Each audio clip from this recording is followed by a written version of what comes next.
Not all messages are spoken. Some of the most powerful truths are whispered through subtle behaviors. They slip between the lines, hover in a glance, or settle into a silence that says more than any speech ever could. But because we live in a world addicted to noise and spectacle, we often miss them. We overlook people not because they lack depth, but because they don't shout to be seen, they simply are. We expect affection to arrive wrapped in grand gestures, cinematic declarations, and obvious validation. But the most genuine forms of care rarely show up that way. They come in small, almost invisible forms. Someone remembering the way you like your coffee, checking in after a difficult day, or listening, truly listening without waiting to speak. No fireworks, no applause, just presence, just consistency. The tragedy is that many of us only notice the weight of those gestures after they've disappeared. We realize too late that the most meaningful love was the quietest, that the people who didn't demand our attention were the ones who actually deserved it. Carl Jung, the Swiss psychiatrist and father of analytical psychology, understood this deeply. He believed that the most profound truths about a person are buried not in what they say, but in what remains unspoken in their unconscious. He taught that we reveal ourselves not only in words, but in gestures, in energy, in the moments we don't even realize we're being seen. And that's the crux of it. The unconscious doesn't need a microphone. It whispers. And if you're not attuned, you'll miss it. In this video, we'll explore 6 subtle signs that someone is showing up for you not through performance, but through presence, and why ignoring these signs might mean overlooking a person whose quiet care could have changed your life. Because sometimes the loudest love is the one that never raises its voice. Before a word is spoken, the body has already told the story. Before a sentence is formed, the energy has already entered the room. This is the world of the unconscious, the realm Carl Jung believed holds the keys to who we really are, beneath the masks, beyond the personas, far from the performances we've been trained to deliver. Think about it. How often do people say the right things while their body says something else entirely? A forced smile, a rushed response, a compliment that lands flat. Now think of the opposite, someone who doesn't say much, but when they're around you feel calm, safe, seen. That difference? That's the unconscious speaking. Jung believed that what we repress, the parts of ourselves we hide, deny, or don't yet understand, doesn't disappear. It leaks out, through tone, through expression, through behavior that seems accidental but is anything but. And when someone genuinely cares about you, that care isn't just spoken, it's felt, it pulses in their presence, it lives in the subtleties. A person's unconscious reveals itself in a glance that lingers a second too long, in how they slow down to match your pace, in the way their voice softens when they ask how you're doing, not because they're performing concern, but because your well-being actually matters to them, even if they can't explain why. The unconscious speaks through consistency too, not the dramatic arrival, but the quiet return, the check-in you didn't ask for. The message that simply says, "I was thinking about you." No demands, no expectations, just presence, again. And this is where most people miss it, because we're looking for grand signs, for declarations and confirmations. But the truth? The most emotionally evolved people, the ones who've done their own shadow work, don't broadcast their love. They embody it, quietly, genuinely, without spectacle. So when someone's behavior feels calm, grounded, and inexplicably reassuring, don't ignore it. That's the unconscious reaching out. That's care being transmitted without performance. That's someone showing you who they are, not through their ego, but through their essence. And in a world obsessed with volume, that kind of subtle truth is revolutionary. The question is, will you recognize it before it's gone? We live in a world that teaches us to measure love by its volume. Loud gestures, big words, public declarations. We're taught that if someone cares, we'll know because they'll make it obvious. Shout it from rooftops, post it online, spell it out in neon. And so we wait for fireworks, not realizing the real warmth comes from a steady flame, not a spark. This wiring, this craving for external proof doesn't come from the soul, it comes from the ego. The ego wants applause, it wants certainty, trophies, confirmation. But the soul recognizes something else entirely. The soul speaks the language of stillness, of presence. of patterns so soft you have to slow down to notice them. And that's the problem. Most of us move too fast to notice the people who show up quietly, the ones who don't need attention, the ones who offer presence instead of performance. They slip through our fingers because we're too distracted by those who demand our eyes, not those who earn our trust. The emotionally mature don't chase the spotlight, they stand in their truth, and it's not always shiny. They're not trying to impress you, they're trying to see you, and more often than not they do long before you notice them. Carl Jung warned us about projection, how we often miss what's real because we're too busy chasing our own ideal. We miss good people because they don't match the image our ego created. We dismiss quiet loyalty because it doesn't feel like the drama we've grown addicted to. So ask yourself this: how many real ones have you passed by? How many people offered you gentle, consistent care, and you mistook it for indifference? The truth is, subtle love can only be seen by a calm mind, a grounded heart, a soul that's stopped looking for noise. We miss the signs not because they aren't there, but because we're too conditioned to ignore the subtle in favor of the sensational. But it's time to unlearn that, because what you don't recognize today might be the very thing you'll long for tomorrow. It's not the grand gestures that define care. It's the small things, the things you mentioned only once, the story you shared months ago, the song you said reminded you of your childhood, the way you take your tea, the way you go silent when something's wrong, even when you say you're fine. When someone remembers those details, they're telling you something not with words, but with presence. I see you, I'm paying attention. Carl Jung once said that the things with emotional significance are stored deeper in the psyche. Memory is not just about cognition, it's about connection. We remember what matters to us, and people who remember you, your fears, your quirks, your subtle preferences, aren't just observant, they're emotionally attuned. This kind of remembering is sacred. It's not transactional, it's not manipulative. It doesn't say, "Look what I did for you." It says, "You mattered enough to stay in my mind, even when you weren't in the room." And what makes it so powerful is how unforced it is. There's no agenda, no expectation, just genuine interest. And yet, we often overlook this. We tell ourselves it's nothing, that they're just being nice. But real kindness, the kind that remembers without being reminded, is never just nice. It's intentional. It's rooted in care. You see, people can flatter you with words they don't mean, but no one accidentally remembers your birthday when you barely mentioned it. No one casually brings up your favorite childhood book unless they were listening deeply. These details are emotional fingerprints. They show you exactly where someone's attention truly lives. The world is full of people who want to impress you. But the ones who remember the small things, they're not trying to impress you. They're trying to understand you, to make space for you. That's what makes it rare. So the next time someone brings up something you said long ago and it catches you off guard, don't brush it off. Don't say, "Oh, I didn't think you'd remember."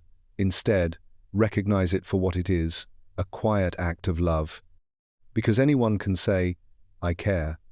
But not everyone remembers who you are when no one else is looking.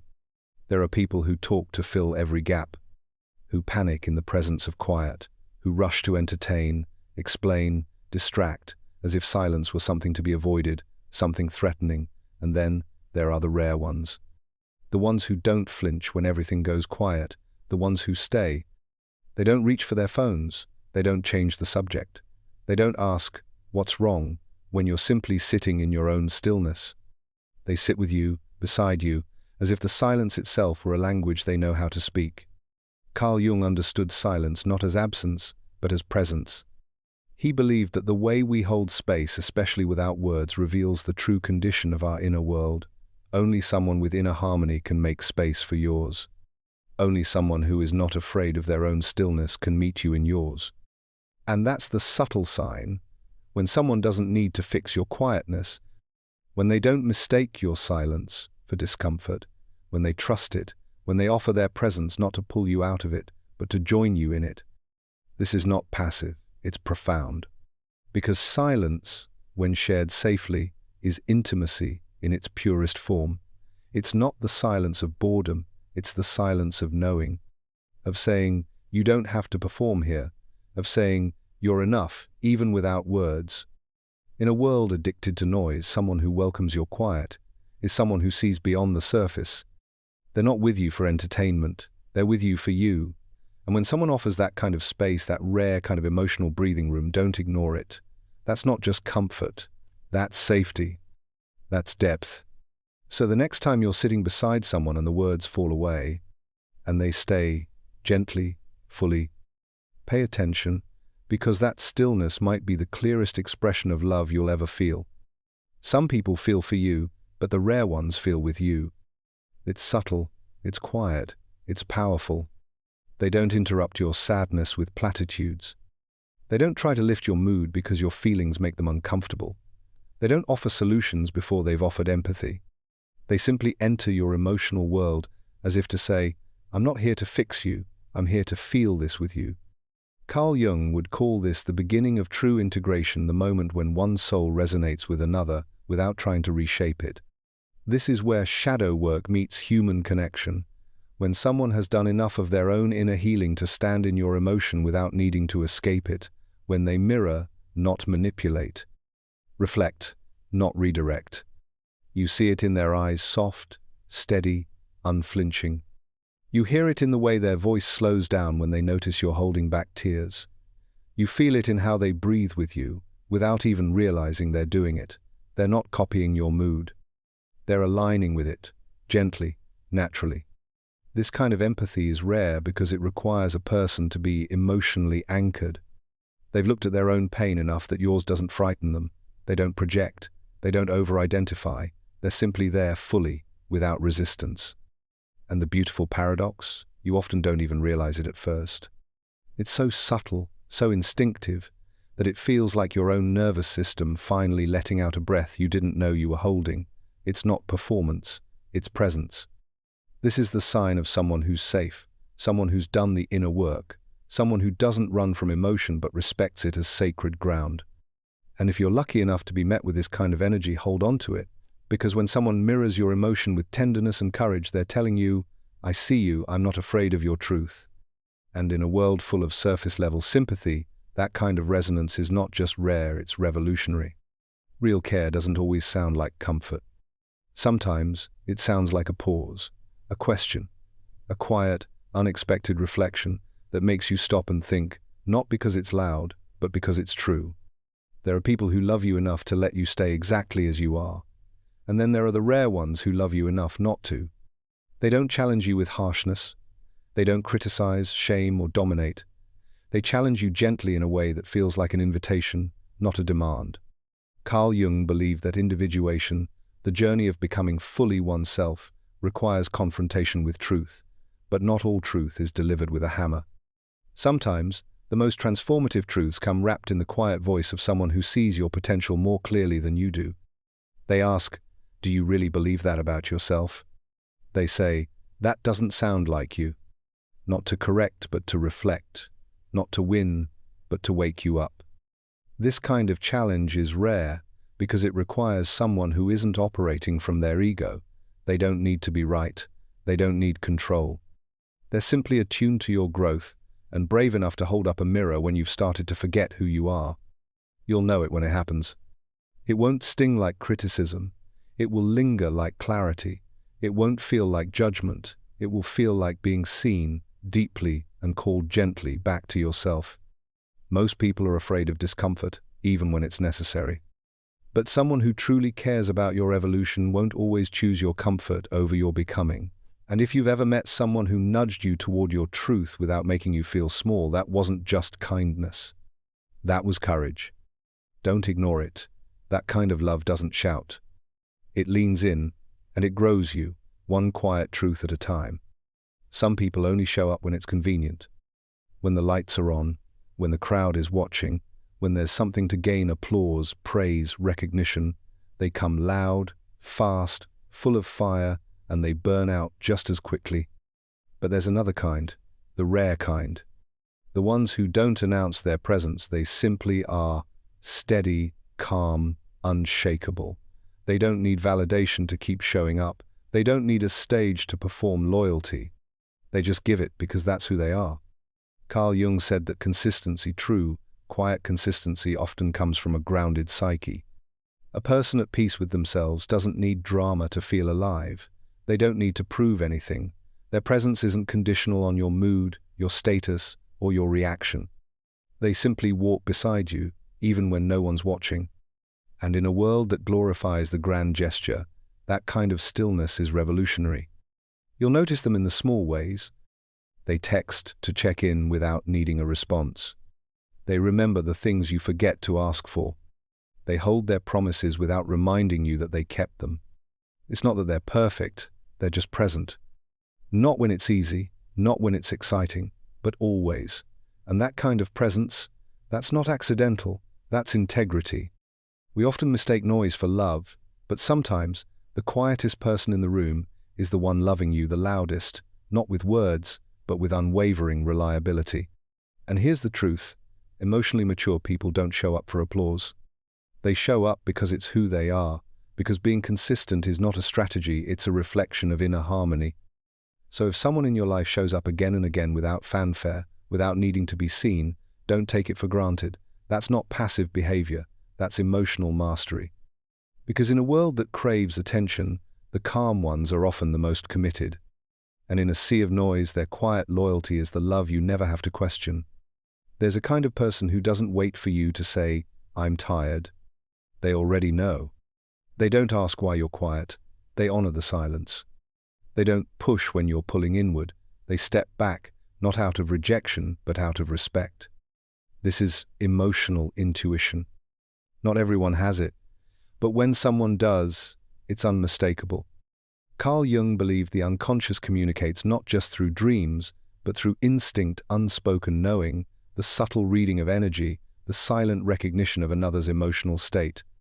When someone can sense you're overwhelmed, distracted, or hurting without you saying a word, that's not coincidence, that's consciousness. And it's not just about being sensitive. It's about awareness. It's about having done enough inner work that they no longer center themselves in every situation. They don't take your mood personally. They don't need constant reassurance. They just feel what's unspoken and adjust. They give you space when you need to breathe. They offer softness when you're brittle. They hold a boundary without building a wall. And the most remarkable part? They do it without making you feel guilty, without saying, "Look what I did for you." They just see you. They hold your energy like it's something sacred, not to be fixed, not to be controlled, just respected. This kind of person isn't loud. They're tuned in, and they don't need instructions to love you well. They're fluent in the language of emotional nuance, a language spoken only by those who've listened closely to their own inner world. So when you meet someone who adjusts to your energy instead of reacting to it, when they sense the shift in your tone before you even realize it yourself, pay attention. That's not strategy, that's soul. Because the people who protect your peace without being asked are the ones who've made peace with themselves. And in a world that constantly demands, manipulates, and drains, that kind of presence is a quiet, radical act of love. It's not always easy to see clearly, especially when the person in front of you is soft, consistent, intuitive, and you're not used to that. You pause, you question, you wonder if it's real, or worse, you misinterpret it entirely. Carl Jung warned us about this, that we rarely see others as they are. We see them as we are, through a lens shaped by our past, through wounds we never fully addressed, through the echoes of people who came before and didn't stay. This is projection, the unconscious act of placing your unhealed story onto someone else's behavior. So, what happens? Someone protects your energy, and you call it distance. Someone gives you space, and you interpret it as disinterest. Someone mirrors your emotions, and you label it manipulation. Not because that's who they are, but because somewhere deep inside, you're still bracing for harm. This is the shadow at work, the parts of yourself you haven't fully met, coloring everything you perceive. And if you don't become aware of it, you'll push away exactly the kind of person your soul has been asking for. Because the emotionally mature don't show up like the ones who hurt you. They don't overwhelm, they don't invade, they don't perform, and to an unhealed nervous system, that quiet care can feel unfamiliar, suspicious even. Because the heart hasn't learned yet that safe can be soft, that real can be gentle. This is why self-awareness is everything. Because if you haven't met your own shadow, you'll keep misreading the light. So before you assume someone's care is calculated, before you dismiss their calm as coldness, ask yourself, am I responding to this person or reacting to my past? Because what you call boring might actually be stability. What you see as too quiet might be presence. And what you label distant might be the first person who ever truly respected your boundaries. Jung said that until we make the unconscious conscious, it will direct our lives and we will call it fate. So look again, look deeper. You might not be seeing the person. You might be seeing your unhealed story standing in their place. Deep souls rarely scream for attention. They don't push to be seen. They don't demand applause. They simply show up whole, grounded, present, and let their energy speak in tones only the quiet can hear. You'll know them by how they look at you when you're not speaking, by the softness in their voice when you least expect it, by the restraint in their reactions, the calm in their chaos, the way they let things breathe instead of rushing to fill the silence. They don't overwhelm, they don't chase, they don't try to impress, because they've learned something most people haven't. Presence is power, and real connection doesn't need volume, it needs truth. Carl Jung often spoke of the soul's quiet language, the symbols, archetypes, and patterns that emerge not in loud moments, but in dreams, slips of the tongue, and unexplained feelings. The soul, like the unconscious, does not shout. It reveals, it whispers. And those who have learned to live from that place begin to embody that same stillness. This is why we so often mistake depth for distance. Because we're used to people who perform affection, not embody it. We're conditioned to believe that love must be loud to be real, when in truth, the deepest love often comes without a spotlight. So when someone doesn't flood you with compliments but remembers the things that matter, when someone doesn't talk endlessly but listens like every word you speak is sacred, that's not absence, that's depth. They're not pulling away. They're creating space for you, for them, for something real to emerge. And if you're not attuned, you might miss it. You might label it aloofness or disinterest. But look again, feel again. Because when someone moves through life with subtle energy, it's not that they care less. It's that they care differently from the soul, not the surface. And the ones who speak that language, they don't just want your attention, they want your presence. We often say we want someone who listens. Someone steady, someone kind, someone who just gets it without being asked, without needing anything in return. But here's the truth most people don't want to admit. When those people actually show up, we overlook them. Because they're not dramatic. They're not chasing. They're not begging to be seen. They're just there, gently, consistently, invisibly holding space. And we, so used to noise, mistake their quiet for insignificance. Carl Jung said that what we fail to face within ourselves, we project onto others. And sometimes what we're projecting is chaos, drama, the constant need to feel something extreme in order to believe it's real. So when someone offers calm, we don't trust it. When someone offers peace, we walk away. And this is how regret is born. Not from the loud exits, but from the slow, unnoticed absences. The people who stopped texting because you never asked how they were. The ones who gave up reaching out because you never met them halfway. The ones who stayed until they couldn't anymore. And you don't realize what they were carrying for you until they stop. You don't feel the weight of their loyalty, their attention, their subtle care until it's gone. That's the cost of ignoring the quiet ones. They never made you prove yourself. They never kept score. They never asked for anything but the chance to love you in the way they knew how, gently, steadily, without conditions. And because they asked for so little, you thought it didn't matter. But it mattered. It always did. So look around. Is there someone in your life who doesn't say much but shows up? Who doesn't perform love but embodies it? Who doesn't need attention but deserves all of it? If there is, don't wait to understand their value. Don't let your awareness arrive too late. Because when the quiet ones finally walk away, they don't come back. Not out of bitterness, but because their love was never meant to be begged for, only received. And if you didn't receive it when it was offered in silence, you may not hear it when it's gone. Maybe this isn't just about recognizing others. Maybe it's about recognizing yourself. Because As you've listened, maybe something has stirred a quiet yes inside your chest, a sense of being seen in ways you didn't expect. The signs you've been taught to look for in others, maybe you've been offering them all along. So let's ask the question no one ever asks. Do you love quietly? Do you remember the details that others forget? Do you sit in silence without rushing to fill it? Do you sense what people need before they say it out loud? If so, you might be one of the ones we're talking about. One of the steady ones, the intuitive ones, the protectors of energy, the soft-spoken mirrors of emotional truth. Carl Jung believed that wholeness begins when we reclaim what we've projected outward, and sometimes what we admire in others is what we haven't yet fully claimed in ourselves. Maybe that's what's happening now. Maybe you've spent years wondering if your way of loving was too quiet, too subtle, too much, or not enough. But here's the truth, your way of loving wasn't the problem. The problem was being around people who couldn't feel what wasn't loud. But now, you're starting to see the signs in yourself. The consistency, the patience, the ability to feel deeply without making it about you. That's not weakness, that's emotional wisdom. You're not invisible, you're subtle. And subtle is sacred. So this chapter isn't about looking outward.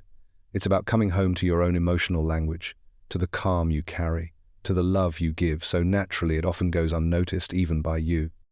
Jung taught that the journey inward is where integration happens, where you stop needing permission to be who you already are, where you stop waiting for someone to validate your value because you've learned to see it for yourself. So if this sounds like you, take a moment to honor it. Because being this kind of person isn't easy, but it's needed. And when you finally recognize your own reflection in these quiet signs, something inside you stops searching and simply settles. So now that you know the signs, what do you do when you see them? Because recognition is one thing, response is another. And when someone shows up with quiet care, the most powerful thing you can do is meet them with the same depth. Don't brush it off. Don't call it nice or sweet or pretend it's nothing.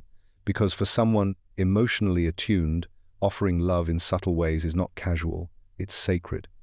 Carl Jung believed that awareness without integration is incomplete.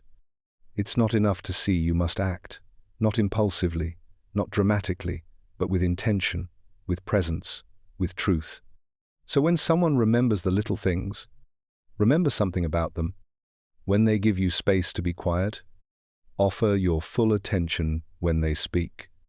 When they protect your energy without asking, ask how they're doing not out of obligation, but out of care. These people don't need you to mirror their behavior perfectly, but they do need to feel safe, to feel that their emotional generosity isn't one-sided, that their love isn't landing in an empty room. Create space for them like they've created space for you. Not just space to speak, but space to exist as they are, without performance, without pressure, without having to explain the way they love. Speak the same language. Not louder, but deeper.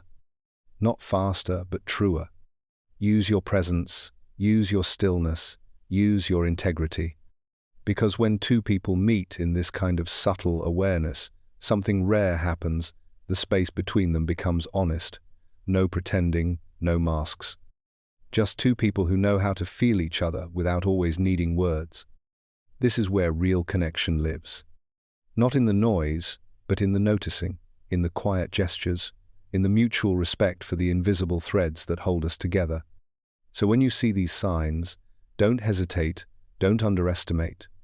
Meet them there, in the silence, in the steadiness, in the soul. Because love, when spoken in this language, doesn't need to shout to be heard.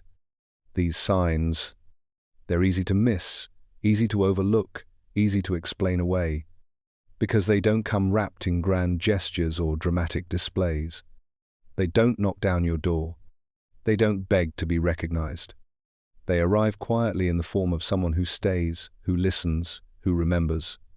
Someone who sees you, not because you're trying to be seen, but because they've trained their heart to notice what others ignore. These 6 signs are often hidden in plain sight. They live in the space between words, in the stillness behind the noise. And if you're not present, you'll miss them. If you're not healed, you'll doubt them. If you're not ready, you'll walk past them without realizing you just brushed up against something rare. Carl Jung once said that what we see in others is often a reflection of what we need to heal or embrace in ourselves. So maybe that steady person you keep overlooking, maybe they're not just showing you who they are. Maybe they're showing you who you could become once the noise fades, once the ego softens, once the soul comes forward. Because here's the truth. The people who love this way, patiently, intuitively, gently, aren't just giving you something, they're mirroring something. Your need for calm, your longing to be understood without explanation, your craving for connection that doesn't hurt, doesn't drain, doesn't leave. So before you turn away, pause. Before you dismiss the quiet ones, the soft ones, the emotionally fluent ones, listen. Because they may not raise their voices, but they raise the energy in the room. They may not demand attention, but they offer the kind of presence that transforms it. And if you've ever wondered what sacred love looks like, it looks like this. Not loud, not chaotic, not urgent, just real, just grounded, just there. Never ignore the soul that chooses to show up in silence. Their presence may be the mirror you've been waiting for, and their love, the kind that asks for nothing but honors everything, might be the only kind that was ever meant for you. This story was brutal, but this story on the right-hand side is even more insane.